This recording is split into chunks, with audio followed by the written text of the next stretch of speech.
아멘. 경건이란 제목으로 하나님의 말씀을 잠깐 나누는 시간을 갖겠습니다. 오늘도 제가 질문으로 시작하려고 합니다. 천주교 신부는 언제부터 결혼이 금지되었는가? 혹시 아시는 분 계신가요? 거의 없으실 줄 압니다. 사람들은 원래부터 천주교 신부들이 결혼이 금지되었나 이렇게 생각할 수 있는데 그렇지 않습니다. 처음에 초대교회가 생기고 그 사제들 또 성직자들이 결혼을 했었습니다. 그러다가 이것이 언제 금지됐냐면 1139년 2차 라테라노 공의회에서 금지가 되었습니다. 그럼 지금으로부터 몇 년 전이죠? 한 900년 정도 됐습니다. 900년 동안 이것을 지켜온 것도 대단한 것입니다. 가톨릭 교회에서. 그런데 이것은 굉장히 많은 성직자들이 그랬던 것이 아니라 바로 이 가톨릭 교회만 그랬습니다.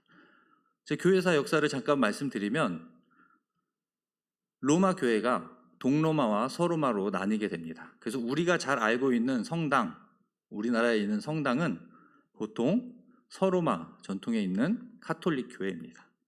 그 가톨릭 교회가 1139년에 사제들의 결혼을 금지시킨 것입니다. 그렇다면 동방교회는 어떠하느냐? 동방교회는 결혼을 할까요, 안 할까요? 사제들이. 동방교회 사제들은 결혼을 합니다. 그리고 로마 카톨릭에서 나온 우리가 지금 있고 이런 개신교회 목사님들은 다 결혼을 금지되어 있지 않죠. 이런 이야기를 왜 드리느냐? 일반 사람 중에 많은 사람은 아니지만 성직자들을 비교할 때, 목사와 신부를 비교할 때 쉽게 그렇게 말하는 사람들이 있습니다. 결혼하지 않는 신부들이 더 경건하다 이렇게 얘기하기도 합니다. 근데 과연 그러하느냐? 오늘 본문 말씀을 통해서 경건이 무엇인지 또 어떠한 삶이 경건한 삶인지 그래서 단어의 의미부터 차근차근히 오늘 본문 말씀을 통해 살펴보려고 합니다. 말씀 시작하기 전에 우리 지난주의 말씀도 한번 기억해 볼까요? 말씀을 듣고 행하는 자와 말씀을 듣고 행하지 않는 자가 이렇게 비교되어 나왔습니다. 그래서 22절, 23절에는 말씀을 듣고 행하지 않는 자를 거울을 보고 자신의 잘못된 점을 봤지만 그것을 고치지 않는 사람이 듣고 행하지 않는 자라고 하였습니다. 반대로 말씀을 듣고 그 말씀을 잊지 않고 실천하는 사람이 바로 듣고 행하는 자라고. 그렇다면 우리는 어떠한 자들이 되어야 됩니까? 바로 말씀을 듣고 잘 실천하는 자들이 되자고 하였습니다. 또 야고보서의 주제를 오늘 본 말씀을 보기 전에 보겠습니다. 주제는 행하는 믿음을 가지고 생활하라입니다. 오늘 본문 말씀도 이 주제와 관련이 있습니다. 그래서 야고보서의 주제도 기억하시면서 오늘 본문 말씀을 한 절 한 절 살펴보도록 하겠습니다. 야고보서 1장 26절입니다. 먼저 함께 읽겠습니다. 시작. 누구든지 스스로 경건하다 생각하며 자기 혀를 제갈 물리지 아니하고 자기 마음을 속이면 이 사람의 경건은 헛것이라. 경건에 대해서 제가 이렇게 빨간색으로 색칠해 보았습니다. 먼저 단어의 의미를 살펴보려고 합니다. 국어사전에서 찾은 의미는 저 보라색입니다. 보면 이렇습니다. 경건하다, 공경하며 삼가고 엄숙하다. 보니까 어떤 것을 잘 섬기는 것이고 삼가는 것은 조심하는 것, 절제하는 것이라고 할 수 있습니다. 그리고 엄숙한 것은 조용한 것. 그러니까 경건하다 하면 우리가 이런 생각을 가지고 있는 것 같아요. 무엇을 참는 것, 절제하는 것, 또 어떤 것을 잘 섬기는 것. 근데 제가 빨간색으로 해놓은 것은 헬라어 그 사전을 찾아보니 이런 의미를 가지고 있습니다. 신앙심이 있는, 또 독실한. 근데 나쁜 의미까지 가면 맹목적인까지 갑니다. 미신이나 잘못된 신앙을 갖는 것. 그런데 그것은 오늘 본문에서 말하는 것이 아니라 앞에 두 가지, 신앙심이 있다는 것과 독실한, 이러한 의미로 경건하다가 쓰였습니다. 그래서 경건과 관련하여서 그렇다면 경건한 삶이 무엇이냐 하면 이렇습니다. 아까 봤던 신앙심이 있는 그 의미를 살펴보면 경건한 삶이란 신앙심이 있는 삶이라고 할 수 있습니다. 그렇죠? 그렇다면 신앙심이 있는 삶이란 바로 하나님의 자녀로서 하나님의 말씀을 따라 사는 삶입니다. 바로 지난주와 지지난주에 봤던 그 말씀과 연결되는 것이고, 어떻게 보면 오늘 본문 말씀이 그 말씀을 듣고 행하는 그 말씀의 결론이라고 할 수 있습니다. 그래서 경건한 삶, 신앙심이 있는 삶이란 바로 하나님의 말씀을 듣고 따르는 삶입니다. 제가 다시 신부님 그 그림을 가지고 와서 설명을 하려고 합니다. 여러분들, 제가 두 문장을 가져왔는데 첫 번째 문장을 읽어보겠습니다. 독신의 삶이 경건의 삶인가? 독신이란 경건인가? 이게 맞는 말이라고 생각하십니까? 저는 두 번째가 맞는 것 같아요. 경건의 삶 중에 독신의 삶이 있는 것이죠. 그 중에 하나라는 것입니다. 그래서 독신을 하면 경건하다, 이것은 아니고 경건한 삶 중에 독신의 삶도 있다, 이렇게 생각하는 게 맞는 것입니다. 왜 그러냐면 경건의 삶이란 하나님의 말씀을 따르는 것이기 때문입니다.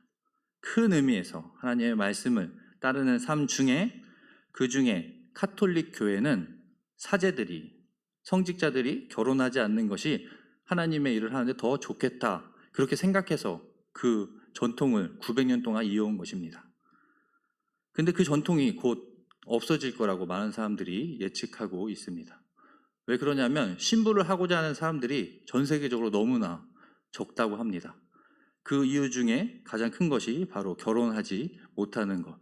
그래서 지금 카톨릭 교회에서 그 법을 없애는 것을 준비하고 있다고 합니다. 이 말씀을 통해서 신부의 삶, 경건의 삶, 이것을 한번 생각해 보려고 합니다. 그러면 1장 26절을 다시 보겠습니다. 여기서 보면 두 가지를 나타냅니다. 경건하지 못하다는 것은 자기 혀를 제가 물리지 않는 것과 자기 마음을 속이는 것. 이 말씀이 우리가 지금까지 봤던 말씀과 관련이 있습니다. 그래서 표로 1번, 2번 제가 이렇게 만들었는데, 먼저 위에 있는 자기 혀를 제가 물리지 아니하는 것, 그것이 경건하지 않다고 하였는데, 이것을 읽으니까 우리가 지지난주에 봤던 내용이 생각나지 않으십니까? 1장 19절입니다. 함께 읽겠습니다. 시작. 내 사랑하는 형제들아, 너희가 알지니 사람마다 듣기는 속히 하고 말하기는 더디하며 성내기도 더디하라. 그때는 지혜와 관련돼서 살펴보았습니다. 그래서 듣는 것을 잘하는 사람이 지혜로운 자다, 말을 더디하는 사람이 지혜로운 자다 했는데, 오늘 말씀해 보니까 이것이 경건과 연결되어 있습니다. 그래서 자기 혀를 제가 물리지 아니하는 사람은 경건하지 않다, 그러니까 말하기를 더디하는, 그것이 경건한 삶이라고 말씀합니다. 그래서 본문의 의미를 보면 이렇습니다. 말을 더디하고 성내기를 더디하는 삶은 신앙심이 있는 삶이고 그리스도인의 삶이고 경건한 삶이라는 것입니다. 그럼 두 번째 것을 볼까요? 두 번째는 자기 마음을 속이면 경건하지 않다고 하였습니다. 자기 마음을 속이다 하니까 기억나는 말씀 있지 않나요? 말씀 시작할 때도 봤었는데, 그죠? 지난주에 봤던 1장 22절의 말씀입니다. 이것도 함께 읽겠습니다. 시작. 너희는 말씀을 행하는 자가 되고 듣기만 하여 자신을 속이는 자가 되지 말라. 그렇죠. 자신을 속이는 자가 무엇이라고 하였습니까? 예를 들어서 알려주셨죠. 거울을 보고 자신의 잘못된 것을 보고 고치지 않는 사람, 그것이 자기를 속이는 것이라고 했어요. 그게 뭐라고 했냐면 하나님의 말씀을 듣고 행하지 않고 그 말씀을 들은 것을 잊어버리는 자라고 하였습니다. 그래서 의미를 보면 이렇습니다. 말씀을 듣고 행하지 않는 자는 자신을 속이는 자라고 하였습니다. 이러한 것은 그리스도인의 삶이 아니고 경건한 삶이 아니라고 말씀합니다. 그렇다면 이제 중요한 것인데, 오늘 본문 말씀을 통해서 무엇이 경건의 삶이냐, 이것을 봐야 되지 않겠습니까? 27절에 나타납니다. 함께 읽겠습니다. 시작. 하나님 아버지 앞에서 정결하고 더러움이 없는 경건은 곧 고아와 과부를 그 환난 중에 돌보고 또 자기를 지켜 세속에 물들지 아니하는 그것이니라. 이렇게 말씀하고 있습니다. 그래서 이 27절을 또 두 가지로 나눠볼 수 있습니다. 그래서 빨간색으로 본 1번, 고아와 과부를 그 환난 중에 돌보는 것이 경건한 삶이라고 말씀합니다. 고아와 과부를 돌보다, 이것은 신약뿐만이 아니라 구약에서도 여러 번 나타납니다. 먼저 출애굽기 22장 22절을 볼까요? 함께 읽겠습니다. 시작. 너는 고아를 해롭게 하지 말라. 출애굽기 22장입니다. 우리가 지난 주일날 들었던 그 말씀에 있는 내용이죠. 이스라엘 백성들이 왜 우상을 만들었습니까? 모세가 보이지 않았기 때문이었잖아요. 그때 모세는 시내 산에 올라가 하나님의 율법을 받는 중이었습니다. 그래서 후대에 사람들이 그 받은 율법을 연구를 해보니 엑기스를 뽑아냈습니다.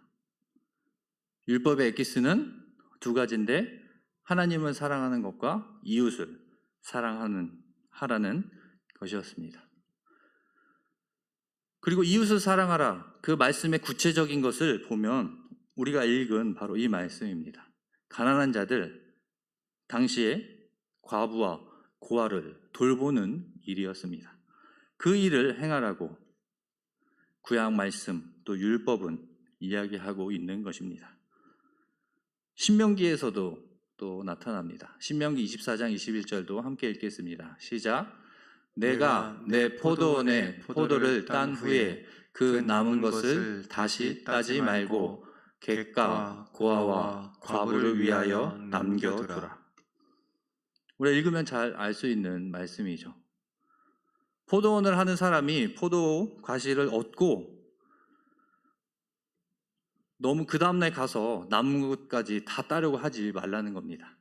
그것들은 그냥 가난한 자들, 나그네, 고아, 과부들을 위해서 남겨놓으라는 것입니다. 성경은 정말 구체적으로 가난한 자들을 돌볼 것을 말씀하고 있습니다. 또 우리가 마태복음 말씀도 우리가 봤는데 그 말씀에서도 한번 우리가 적용할 수 있는 말씀이 있나 보겠습니다. 마태복음 6장 3절에서 4절인데 이것도 함께 읽겠습니다. 시작.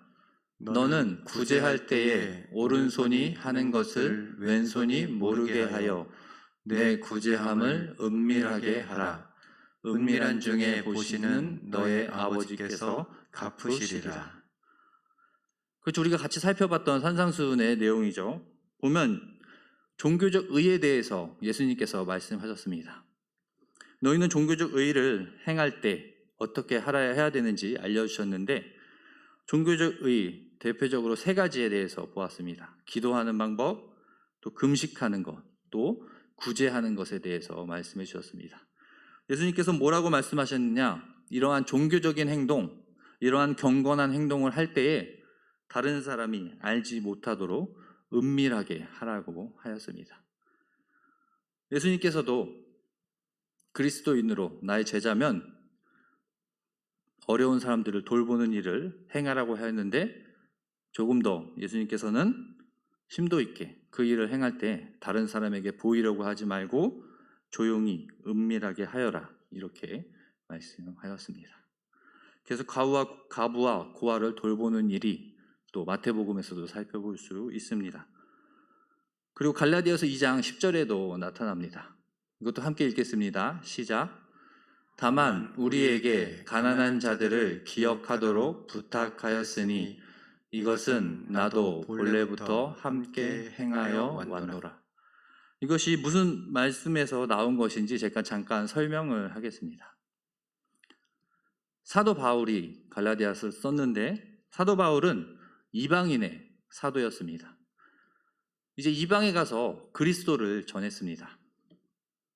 그러니까 이방인들이 그리스도를 믿고 성령님을 받은 것입니다. 그래서 그것을 예루살렘 교회에 와서 선교 보고를 하는 거예요. 그때 선교 보고를 받던 사람이 바로 오늘 본문에 쓴 야고보입니다. 또 베드로도 있었습니다. 사도 바울이 베드로와 야고보 앞에서 선교 보고를 하는 것입니다. 베드로와 야고보가 물었겠죠. 무엇을 전했느냐? 하니까 예수 그리스도를 전했다는 거예요. 예수 그리스도 외에는 아무것도 전하지 않았다. 이렇게 보고하고 나서 사도 바울이 이것을 적은 것은 예루살렘에 있던 베드로와 야고보가 다른 어떠한 것도 덧붙이지 않았다는 겁니다. 그러니까 이방인에게 복음을 전할 때 예수 그리스도만 전하면 된다. 그렇게 서로 합의가 됐다는 것입니다. 이런 이야기를 왜 하냐면 갈라디아서에서는 할례를 주느냐 마느냐 이게 굉장히 중요한 문제였거든요. 근데 유대인들의 행실 그게 중요한 것이 아니라 복음에는 예수 그리스도가 가장 중요하다. 그것만 전하면 된다는 겁니다. 그래서 선교 보고를 했을 때 나는 예수 그리스도만 전했습니다. 이랬을 때 야고보와 베드로는 어떠한 것도 조금도 덧붙이지 않았다는 거예요. 그 이야기를 하고 한 가지를 더 당부했다는 것입니다.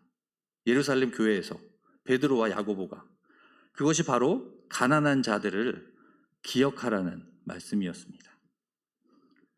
그럼 이것으로 알 수 있는 것은 가난한 자를 돌보는 것이 하나님의 말씀을 듣고 행하는 것, 또 경건한 삶, 신앙심이 있는 삶, 그러한 삶 중에서 굉장히 중요한 구체적인 행동이라는 것을 알 수가 있는 것입니다.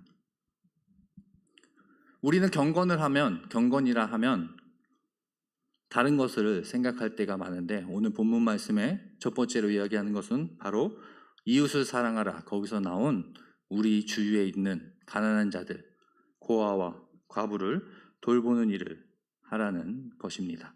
그것이 경건한 자의 삶이라고 말씀하는 것입니다. 또 두 번째로 경건의 삶에 대해서 말씀합니다. 자기를 지켜 세속에 물들지 아니하는 것이 경건이라고 합니다. 우리는 이 의미를 조금 더 친숙하게 알고 있는 것 같습니다. 이것에 대해서도 보면 우리가 어떻게 하면 세속에 물들지 않겠습니까? 어떻게 하면 물들지 않고 경건한 자들이 될 수 있겠습니까? 그것은 바로 하나님의 자녀로서 하나님의 말씀을 듣고 행하는 삶을 사는 것입니다. 예수님이 제자로 친다면 예수님의 가르침을 들었다면 그대로 행하려고 노력하는 것, 그것이 세속에 물들지 않고 경건한 삶을 사는 것입니다. 그래서 오늘 말씀을 통해서 생각해 볼 것이 이것입니다. 우리는 경건한 삶을 살고 있는가? 어떠십니까? 우리는 경건한 자들이라고 생각하십니까? 그래서 오늘 말씀의 핵심은 이것입니다. 우리가 경건이라 하면 다른 것들을 생각할 수 있습니다. 제가 처음에 시작했던 것처럼 일반 사람들은 결혼하지 않는 신부가 교회 목사보다 더 경건한 것이 아닌가? 이런 생각을 할 수 있습니다. 그러나 그러한 것이 중요하지 않은 것입니다. 구체적으로 말씀합니다. 성경은 하나님의 말씀을 따르는 것이 경건한 삶이고 그 중에 구체적으로 말씀해 주신 게 가난한 자들, 고아와 과부를 섬기는 것이 경건한 삶이라고. 그리고 이 땅에 살 때에 우리 앞에 많은 유혹들이 있는데 그것이 돈이 될 수도 있고 세속적인 유혹들이 있는데 그것에 빠지지 않고 하나님의 말씀을 따라 유혹에 빠지지 않고 우리의 마음을 지켜 행하는 것이 경건이라고 말씀합니다. 그래서 오늘 말씀을 정리하면 이렇습니다. 경건하고 신앙심이 있는 삶이란 가난한 자들을 돌보고 또 세상의 유혹에 빠지지 않고 하나님의 말씀을 따르는 삶입니다. 이 말씀을 기억하시면서 우리가 또 삶에 적용해 보려고 하는데요. 우리가 하나님의 말씀을 알고 따르려면 우리가 먼저 읽어야 되지 않습니까? 그래서 야고보서 1장 오늘 이 본문 말씀을 한번 읽고 두 번째는 경건에 대해서 생각해 보였으면 좋겠습니다. 우리가 지금까지는 경건이 무엇이라고 생각했는데 혹시 다르게 생각했던 적이 있다면 한번 참 경건이 무엇인지 생각해 보는 시간. 그리고 경건이 구체적으로 우리가 행할 때에 가난한 자를 섬기는 것이라고 했지 않습니까? 그래서 세 번째는 제가 구제하기라고 하였습니다. 저도 오늘 본문 말씀을 준비하면서 나는 어떻게 경건한 삶을 살았는가? 나는 어떻게 가난한 자를 돕고 살았는가? 그러면서 어떻게 난 또 실천할 수 있을까 생각해 보니까 더 적극적인 방법도 있지만 우리가 교회 안에서 우리가 할 수 있는 방법 중에 하나는 교회 이름으로 구제하는 일이 많지 않습니까? 그래서 우리가 헌금을 연초에 작정하지 않습니까? 그때에 구제 헌금 또 선교 헌금을 작정하여서 매월 내는 것이 경건한 삶이라고 생각을 하여서 우리가 구제 헌금을 작정하는 일, 만약에 올해 하지 못했다면 지금이라도 작정하여서 하는 것이 우리가 구제에 동참하는 것, 하나님의 말씀을 따르는 삶이 아닌가 그렇게 생각해 보려고 합니다. 그래서 오늘 말씀을 정리하면 이렇습니다.